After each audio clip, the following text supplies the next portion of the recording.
L'image est bonne.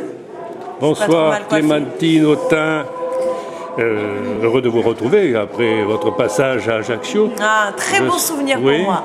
Tant mieux, tant mieux. Il faudra revenir nous voir. Avec plaisir. Alors j'ai quelques questions là pour Manque Alternative à vous poser. La première, c'est les 23 et 24 novembre, se sont tenues à Saint-Denis des assises rassemblant diverses composantes de la gauche dite radicale, je mets des guillemets, dont la phase. Quel en était l'objectif ? Alors l'objectif, c'est que nous avons depuis un an lancé un processus de rapprochement entre différents courants politiques qui sont membres du Front de gauche, donc la phase, la gauche anticapitaliste, les alternatives, Convergence et Alternatives, et aussi un certain nombre de militants de la gauche unitaire, avec aussi des personnalités comme par exemple Christophe Aguiton ou Pierre Calfa ou d'autres qui viennent d'Attaque, etc. Et ce moment d'assises a été un moment de cristallisation pour lancer ce nouveau mouvement politique, ensemble, mouvement pour une alternative à gauche solidaire et écologiste, ou écologiste et solidaire plus exactement. Et donc nous sommes dotés d'une direction, de porte-parole, d'un logo qui est en cours de redéfinition, mais nous sommes lancés pour être actifs à l'intérieur du Front de gauche et pour promouvoir une certaine conception du rapport entre le social et la politique et faire en sorte que le Front de gauche puisse ouvrir ses portes et ses fenêtres sur la société et donc être plus utile à son projet d'émancipation qu'il soutient.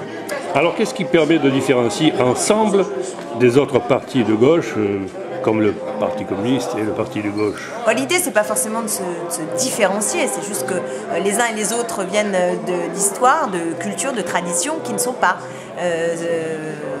qui font qu'ils ne sont pas ni au Parti de gauche, ni au Parti communiste français. Donc on ne se constitue pas en différence A. Maintenant, ce qui est vrai, c'est que nous défendons notamment une conception de l'élargissement du Front de gauche qui est différente, puisque nous sommes pour qu'il sorte du cartel politique, qu'ils permettent l'adhésion individuelle, qu'ils permettent de s'ouvrir au mouvement associatif, aux syndicalistes.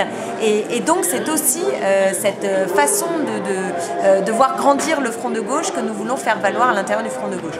Et puis par ailleurs, sur toute une série de sujets, nous sommes pour nous tourner vers la novation stratégique, vers la novation de contenu, en mêlant par exemple le meilleur de la tradition du mouvement ouvrier avec l'écologie et le féminisme, l'antiracisme.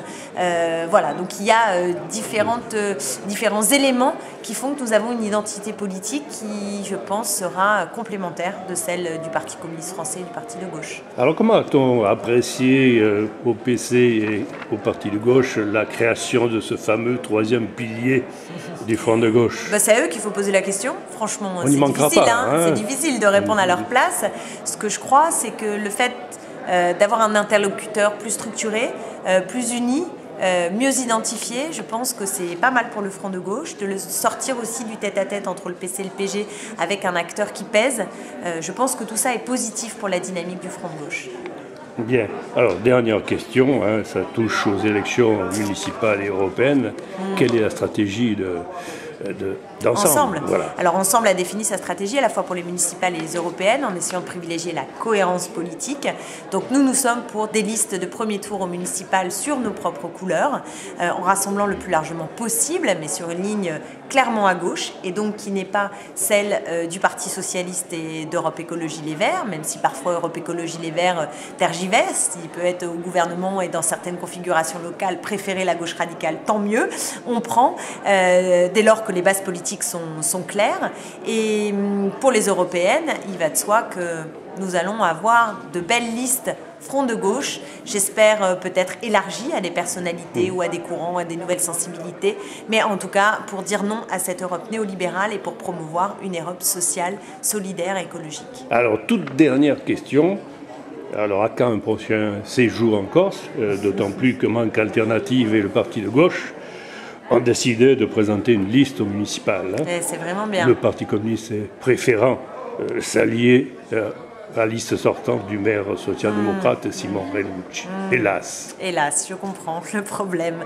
Je vous soutiens de cœur dans cette bataille municipale, mais je suis moi-même très engagée donc à Sevran, en Seine-Saint-Denis, où voilà, je suis tête de liste et donc je vais mettre toute mon énergie dans cette ville. J'ai fait un saut à Marseille, je crois qu'il y a un enjeu très fort à Marseille. J'irai aussi à Saint-Denis, parce que c'est une ville qui là aussi est fort en symbole. Voilà, mais je vais limiter mes déplacements pour me concentrer sur la bataille que j'ai souhaité mener à Sevran, qui est une ville populaire et qui mérite une bonne gauche. Bien, bon courage. Merci. Courage, comme on dit, et bonne chance. Merci beaucoup et courage à vous aussi. Merci. Ça marche ?